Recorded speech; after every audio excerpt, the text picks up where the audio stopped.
Halo penonton semuanya, selamat datang di Rainim.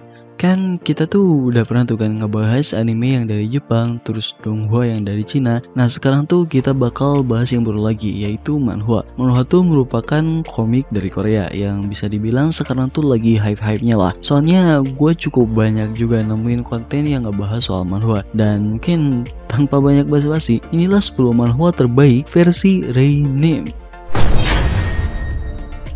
Lightning Degree. Ryuyon kehilangan ayahnya karena penyakit ketika dia baru berusia 10 tahun. Dari keterampilan yang ia pelajari dari sang ayah, ia dapat mengukir kayu menjadi patung yang sangat rumit. Suatu hari setelah menyelesaikan pahatan orang tuanya, Ryuyon dihampiri oleh seorang lelaki tua yang terkesan dengan pahatannya. Pria tua itu melihat potensi pada diri Ryuyon dan bertanya apakah dia ingin menjadi muridnya. Karena Ryuyon tidak punya tempat untuk pergi, ia menerima tawaran lelaki itu. Ya, dimulailah petaka yang terjadi di hidup Ryuyon.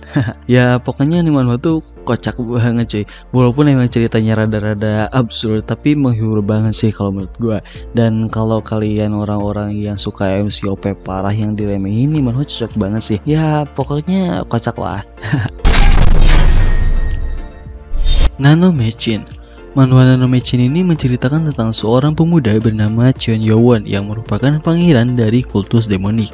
Namun karena ibunya bukan berasal dari klan utama, pada saat akan memasuki akademi, Cheon Yowon diburu oleh para pembunuh yang diperintahkan oleh klan utama. Dan ketika dirinya dalam posisi sekarat, keturunan Cheon Yowon datang dari masa depan untuk menyelamatkannya dan memberikan dirinya sebuah teknologi bernama Nano. Nano ini mungkin kayak sebuah microchip yang bisa ditaruh di tubuh manusia dan dapat memanipulasi tubuh mungkin ya. Dan pokoknya dia jadi kayak punya AI yang ngebantu dirinya lah buat menyokong perkembangan dari si Cheon Yowon ini. Dan dimulailah perjalanan dirinya untuk mencari tahu dalang dibalik pembunuhan ibunya dan balas dendamnya. Ya jujur pas gua baca yang chapter awal di manhwa tuh gua keinget sama film Doraemon cuy.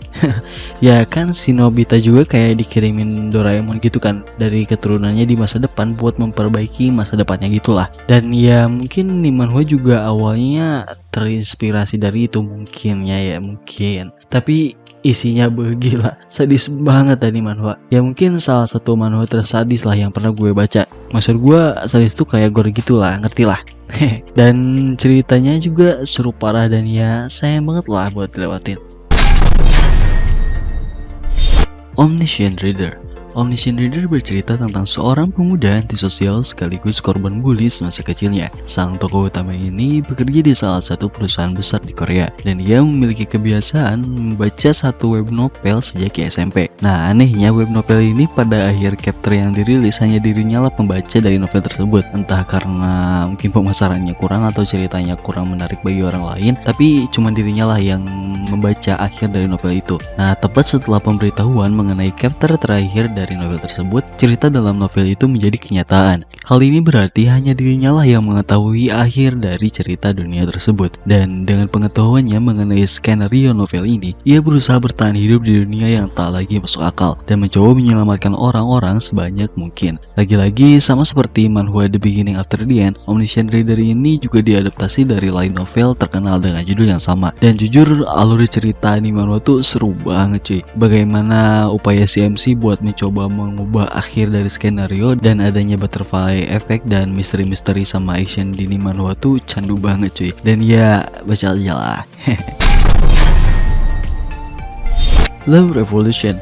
Manhwa webtoon ini menceritakan tentang seorang pemuda bernama Gong Ju-yong, seorang siswa yang menyukai perempuan bernama Won Jarim. Gong Ju-yong sendiri merupakan siswa SMA yang memiliki sifat yang sangat ceria serta mempunyai bakat menyanyi dan menari. Sedangkan Won Jarim dikenal mempunyai sifat yang dingin serta sulit didekati. Pertemuan pertama mereka terjadi ketika Gong Ju-yong baru saja pindah ke tempat tinggal barunya. Hingga keesokan harinya mereka bertemu kembali saat akan berangkat sekolah, yang mana pada saat itu Gong Ju-yong lupa tidak membawa uangnya dan kemudian Won Jarim membayarkan biaya transportasi Gong Ju-yong. Kedua pertemuan itu telah membuat Ju-yong jatuh cinta pada Jarim dan dimulailah perjuangan Ju-yong untuk mendapatkan hati beku milik Won Jarim. Ya ini manhwa tuh manhwa romance yang paling gue suka sih, karena ya selain kisah si Gong Ju-yong yang mungkin sedikit ingetin gue sama diri gue sendiri yang selalu ngerasa berjuang sendirian anjay.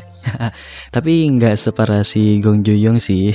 Komedi di manhwa juga dapet banget cuy. Pasti ada aja gitu yang bikin ngakak gitu di manhwa. Dan art di manhwa juga kayak khas gitulah. Dan walaupun udah beratus-ratus episode, tapi ini manhwa tuh tetap mertahanin artnya yang khas. Keren lah pokoknya. Logism.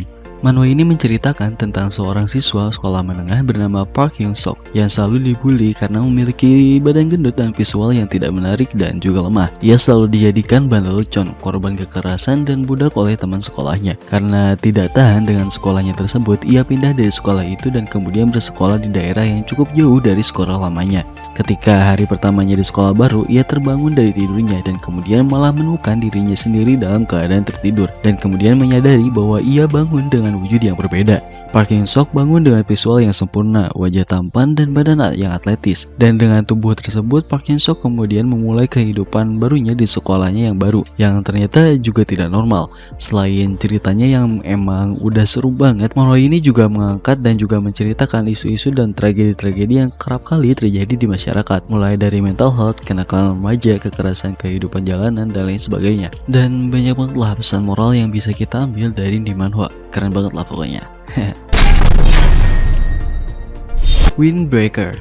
Manhwa ini menceritakan tentang Jae-jo atau Jaehyun ya kalau misalkan di versi webtoonnya. Dia adalah siswa cerdas dan ketua OSIS di sekolahnya yang memiliki sisi lain ketika sedang mengendarai sepeda. Melalui kemampuan bersepedanya yang hebat, ia dipaksa oleh temannya untuk bergabung dengan tim bersepeda bernama Crew Hummingbird. Bersama tim itu, ia menemukan dunia baru yang belum pernah ia rasakan. Windbreaker ini menceritakan petualangan Jae bersama krunya untuk memenangi kompetisi balap sepeda amatir dan mengungkap misteri di balik kematian pamannya yang merupakan mantan atlet bersepeda. Ini manhwa tuh manhwa sport yang seru banget cuy. Dan ada banyak skin romance-nya juga yang bikin nih manhwa tuh jadi tambah seru lagi cuy. Apalagi sekarang nih manhwa udah ada di webtoon. Ya walaupun chapter awal-awal tuh nih manhwa bisa dibilang artnya kurang bagus, tapi makin kesini gila sih cuy. Peningkatannya gila banget sih. Ya bahkan kalau misalkan lu bandingin dari awal yang chapter awal sama yang akhir, lu bakal pangling banget sih. Pokoknya seru deh. Alexid. Manhwa Alexid yang dibuat oleh komikus bernama Son Jae-ho ini bercerita tentang Jiwo yang merupakan seorang pemuda baik hati yang sangat menyayangi kucing. Suatu ketika Jiwo menyelamatkan seekor kucing yang ternyata adalah Kaiden. Kaiden sendiri adalah salah satu pengguna kekuatan super yang sedang dalam pelarian dan terluka parah. Dan untuk memulihkan tubuhnya, ia berubah menjadi wujud seekor kucing. Pertemuan inilah yang kemudian mengungkap jati diri Jiwo yang ternyata juga merupakan seorang pengguna kekuatan super. Pertemuannya dengan Kaiden membawa Jiwo ke dunia yang sebelumnya sama sekali tak terbayangkan olehnya. Dengan Kaiden sebagai gurunya dan teman-teman yang akan ia temui seiring berjalannya cerita, perjalanan Jiwo pun dimulai. Ya, nih manhwa tuh punya cerita yang jujur pas awal-awal tuh rada ngebosenin bagi gua. Ya 5-10 chapter lah. Nah, tapi kelanjutannya gila seru banget cuy. Ya, ini tuh manhwa action tapi banyak banget cuy kekocakan yang ada di manhwa ini. Selain itu juga nih manhwa ngajarin arti kesetiaan, anjay. Ya awalnya juga gua kira nih manhwa nggak seseru itu, tapi ternyata seru banget cuy. Asli dah swear. The Beginning After the End. Manhwa The Beginning After the End berkisah tentang King Gray yang merupakan penguasa dari dunia yang diperintah dengan kehebatan dari seseorang. King Gray memiliki segalanya seperti kekuatan, kekayaan, prestasi, dan semua hal yang diimpikan oleh semua orang di dunia itu. Namun ketika berada pada posisi puncak tersebut, ia malah merasakan kesendirian yang mendalam. King Gray lalu meletakkan mahkotanya sebagai raja dan memilih hidup dalam kesendirian. Saat ia menutup mata dan menyambut kematiannya dalam kesendirian, King Gray dipenuhi penyesalan atas setiap keputusan dan tindakan yang ia ambil semasa hidupnya. Saat ia membuka mata, ia malah berinkarnasi menjadi seorang bayi laki-laki di benua bernama Dichaten, di dunia yang berbeda dengan kehidupannya sebelumnya. Dunia ini dipenuhi dengan sihir dan monster. Manhwa ini tuh diadaptasi dari light novel terkenal dengan judul yang sama kalau nggak salah. Dan mungkin karena udah terjamin juga dari reputasi light novelnya, manhwa ini tuh punya alur cerita yang keren banget sih menurut gua. Walaupun suka banyak tragedi yang terjadi di manhwa yang sampai-sampai gue pernah berhenti baca di manhwa karena kena bocoran spoiler yang nyeritain tentang salah satu tokoh dalam manhwa ini mati. Tapi gue ujung-ujungnya tetap baca lagi karena saking penasarannya. Dan ya sayang banget lah kalau misalkan kalian belum baca manhwa ini. Tower of God. Tower of God mengisahkan tentang seorang anak laki-laki bernama Bam yang telah menghabiskan hidupnya terperangkap di bawah menara yang luas dan misterius. Di sana hanya ada satu orang yang mendekatinya, yaitu seorang teman dekat bernama Rahel. Suatu saat tiba-tiba Rahel meninggalkan Bam dan masuk ke menara.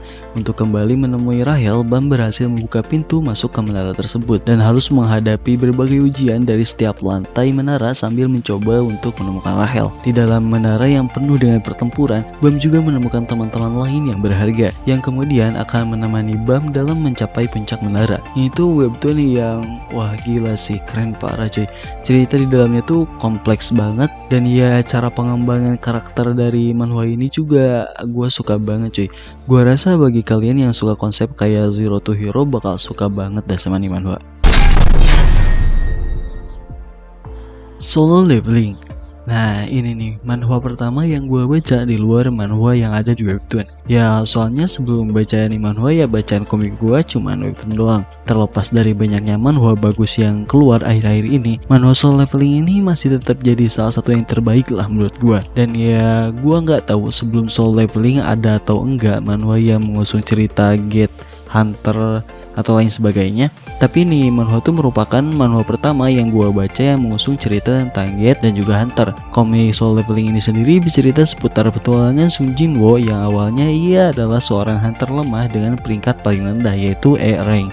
Begitu lemahnya ia sehingga mendapat julukan The World Weakness dari hunter lainnya. Tapi walaupun begitu entah kenapa dia selalu berhasil selamat dari situasi berbahaya yang ia hadapi. Hingga kemudian sebuah kejadian misterius saat perburuan monster dalam Gate yang seharusnya merupakan Gate level rendah malah membuat party Sung Jinwoo tersebut dibantai dan hanya dirinya lah yang selamat. Pada tragedi tersebut Sung Jinwoo kemudian menerima kayak ya sebuah sistem gitulah, dan sistem itu tuh memberikan kesempatannya untuk membuat dirinya meningkatkan kemampuannya. Dan dari sinilah perjalanan Sung Jinwoo untuk menjadi hunter terbaik dan mencari tahu rahasia dari kekuatannya pun dimulai.